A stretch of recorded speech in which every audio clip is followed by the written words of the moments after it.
Hello students, ತುಂಬ ವಿದ್ಯಾರ್ಥಿಗಳು comment ಮಾಡ್ತಿದ್ರ ಕಾಷನ್ ಡೆಪಾಸಿಟ್ ಫೀಸನ್ನು ಯಾವ ರೀತಿ ಪೇ ಮಾಡಬೇಕಂತ ಹೇಳಿ.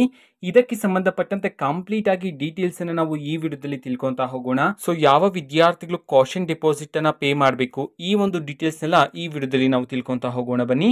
ಸೊ ಮೊದಲಿಗೆ ವಿಡಿಯೋನ ಸ್ಟಾರ್ಟ್ ಮಾಡ್ತೀನಿ. ಅದಕ್ಕಿಂತ ಮೊದಲು ಲೈಕ್ ಮಾಡಿ ಮತ್ತೆ ತಪ್ಪದೆ ಸಬ್ಸ್ಕ್ರೈಬ್ ಮಾಡ್ಕೊಳ್ಳಿ. ಈಗ ನಾವು ಇನ್ಫಾರ್ಮೇಶನ್ ಅನ್ನ ತಿಳ್ಕೊಂತ ಹೋಗೋಣ.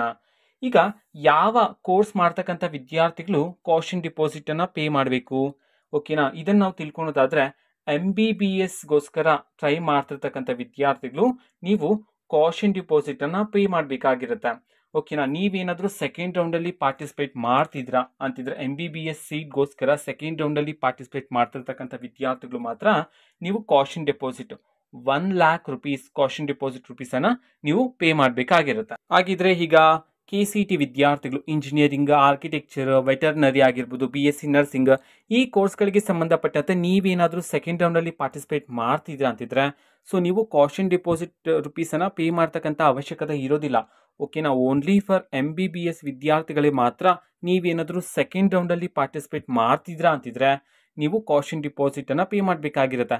ಹಾಗಿದ್ರೆ MBBS ವಿದ್ಯಾರ್ಥಿಗಳು ಯಾರ್ಯಾರು ಸೆಕೆಂಡ್ ರೌಂಡಲ್ಲಿ ಪಾರ್ಟಿಸಿಪೇಟ್ ಮಾಡ್ತಿದ್ರು ಎಲ್ಲರೂ ಸಹ ಕಾಷನ್ ಡಿಪಾಸಿಟ್ ಅನ್ನ ಪೇ ಮಾಡಬೇಕಾ? ಸೊ ಇಲ್ಲ, ಓಕೆನಾ? ಇದರಲ್ಲೂ ಸಹ ಕೆಲವರು ಮಾತ್ರ ಕಾಷನ್ ಡಿಪಾಸಿಟ್ ಅನ್ನ ಪೇ ಮಾಡಬೇಕಾಗಿರುತ್ತೆ. ಸೊ ಅದು ಯಾರು ಈಗ ನಾವು ತಿಳ್ಕೊಂತ ಹೋಗೋಣ ಬನ್ನಿ. ಈಗ ನಿಮ್ಗೆ ಫಸ್ಟ್ ರೌಂಡ್ ಅಲ್ಲಿ ಮೆಡಿಕಲ್ ಆಗಿರ್ಬೋದು, ಡೆಂಟಲ್ ಆಗಿರ್ಬೋದು, ಆಯುಷ್, ಈ ಕೋರ್ಸ್ಗಳಿಗೆ ಸಂಬಂಧಪಟ್ಟಂತೆ ನಿಮ್ಗೆ ಫಸ್ಟ್ ರೌಂಡ್ ಅಲ್ಲಿ ಸೀಟ್ ಸಿಕ್ಕಿದೆ, ಓಕೆನಾ? ಸೊ ನೀವು ಚಾಯ್ಸ್ 2ನ ಸೆಲೆಕ್ಟ್ ಮಾಡಿದ್ರಾ ಅಂತ ತಿಳ್ಕೊಳ್ಳೋಣ. ಚಾಯ್ಸ್ 2 ಸೆಲೆಕ್ಟ್ ಮಾಡಿದ ನಂತರ ಏನು ಮಾಡ್ತೀರಾ? ನಿಮಗೆ ಅಲಾಟ್ ಆಗಿರ್ತಕ್ಕಂಥ ಕಾಲೇಜ್ನ ಕಂಪ್ಲೀಟ್ ಫೀಸನ್ನು ನೀವು ಪೇ ಮಾಡಬೇಕಾಗಿರತ್ತೆ.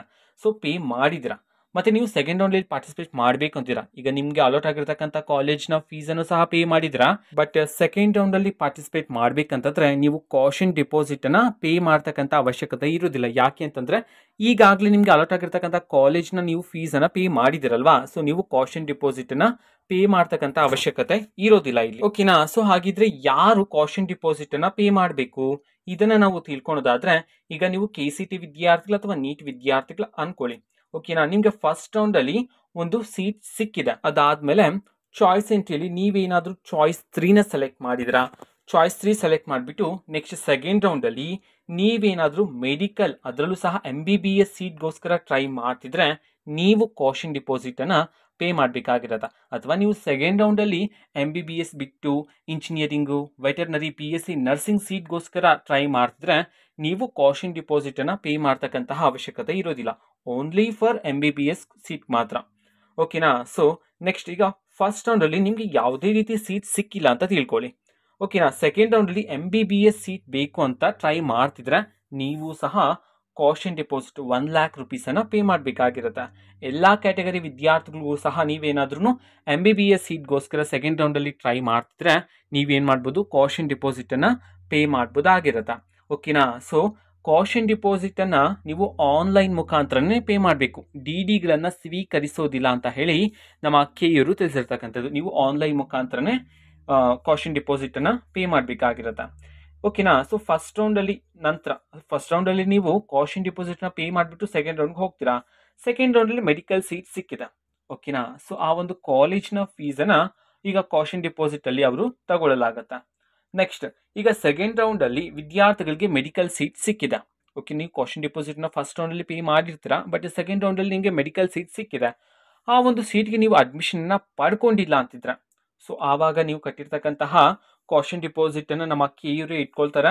ಅದಾದ್ಮೇಲೆ ನೀವು ಅಲಾಟ್ ಆಗಿರ್ತಕ್ಕಂತಹ ಕೋರ್ಸ್ಗೆ ಫೀಸನ್ನು ಪೇ ಮಾಡಬೇಕು ಅಂತ ಹೇಳಿ ನಮ್ಮ KEಯವರು ನೋಟಿಫಿಕೇಶನ್ ಅಲ್ಲಿ ತಿಳಿಸಿರ್ತಕ್ಕಂಥದ್ದು, ಓಕೆನಾ? ಸೊ ನೆಕ್ಸ್ಟ್ ಈಗ ತುಂಬಾ ವಿದ್ಯಾರ್ಥಿಗಳು ಕೇಳ್ತಿರ್ತಕ್ಕಂತಹ ಡೌಟ್ ಇದೆ, ಓಕೆನಾ? ಸೊ ಕಾಷನ್ ಡಿಪಾಸಿಟ್ ಯಾವ ರೀತಿ ಪೇ ಮಾಡಬೇಕು ಅಂತ ಹೇಳಿ.